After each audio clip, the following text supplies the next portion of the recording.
And we're back. Another episode of Big Boy Pants Golf, YouTube's hottest golf channel. The Masters concluded yesterday, and of course, the LIV golfers, Brooks Koepka, Patrick Reed, and mind-blowingly, Phil Mickelson show how strong the LIV golfers are. And the next day, interestingly, two things happened to the PGA Tour like a cheap shot to the spine. Will Zalatoris, the Rory fanboy. If Rory was born in the United States, I'd vote him for president. Who so proudly professed that he turned down a $100 million or $120 million offer from LIV. Insane. The worst decision in all of sports history. Here's the previous number one of top 10 worst decisions in sports history. With the number 2 pick, the Portland Trailblazers select. Let's get this out of the way. There were some decent reasons for the Portland Trailblazers to select Sam Bowie in the 1984 draft. But long story short, they passed up on Michael Jordan. That's correct. I'm positive that Will Zalatoris' decision to pass up on a $130 million LIV offer, especially knowing he has a creaky back and doesn't like to lift weights or do anything to fortify the strength of his body, is the number one worst sports decision history, worse than even passing up on Michael Jordan when you had a chance to snag MJ. You got a weird swing. You're skinny as a rail. There's nothing about your body that tells me you're going to be able to last more than a few years. Literally, a flash in the back pain. That should be a saying. If you disagree with me, get in the comment section because you're wrong. If you agree with me, hype me up in the comment section and say, Big Boy Pants Golf, you nailed it again. But this dude proudly exclaims he passed up LIV money and is now getting surgery.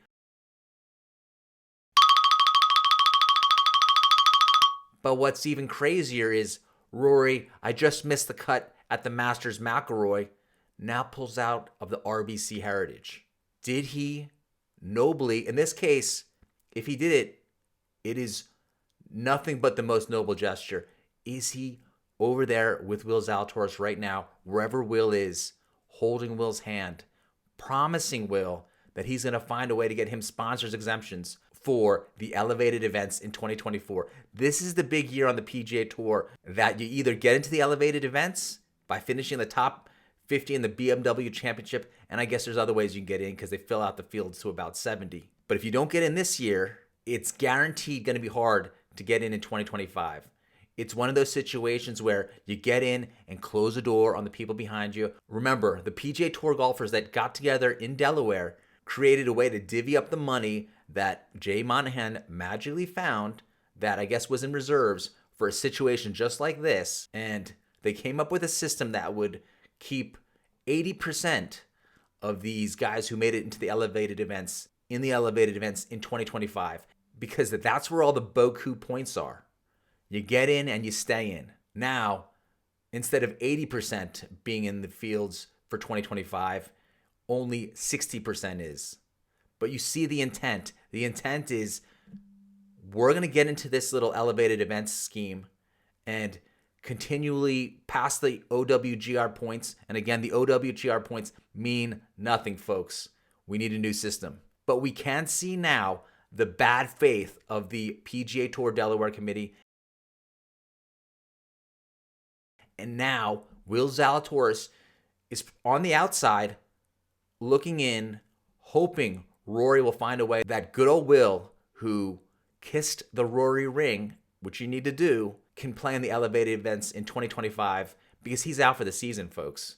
So now we'll learn more about the expanding exemptions or qualifications for the upcoming 2024 elevated event season through Will's back.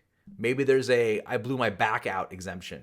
But what's also interesting to note is with Rory withdrawing from the RBC heritage, he already didn't play in the Century Tournament Champions this year. And I'm pretty sure you only get one get out of Jay Monahan prison elevated events jail free card before you have to get some kind of special permission to miss another elevated event and therefore miss out on the PIP money.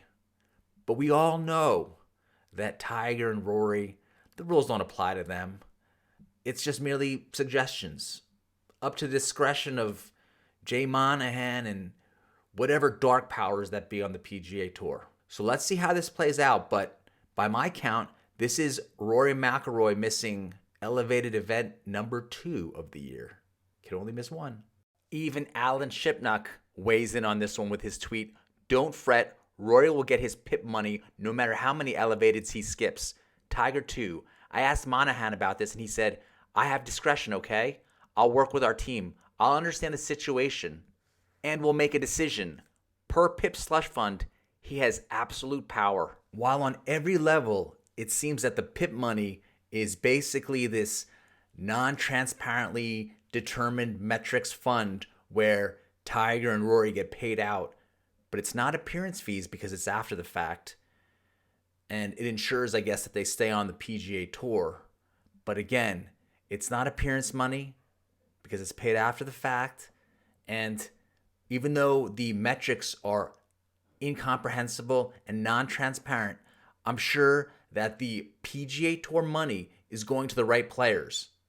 It is not appearance money, and we don't need transparency.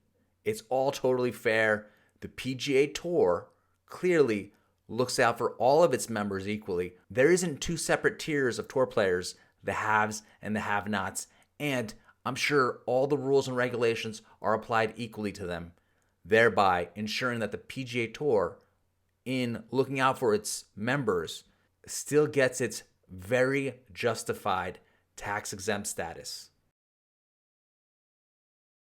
So not only do we have PGA Tour poster boys and swearers of loyalty to the PGA Tour, Will Zalatoris and Rory McIlroy, withdrawing, we also had Tiger Woods withdraw from the Masters this past weekend. Yes, Tiger does the miraculous at the Masters. He makes the cut, basically gimping around on one leg in inclement weather conditions. The weather could not have been worse for Tiger and his leg.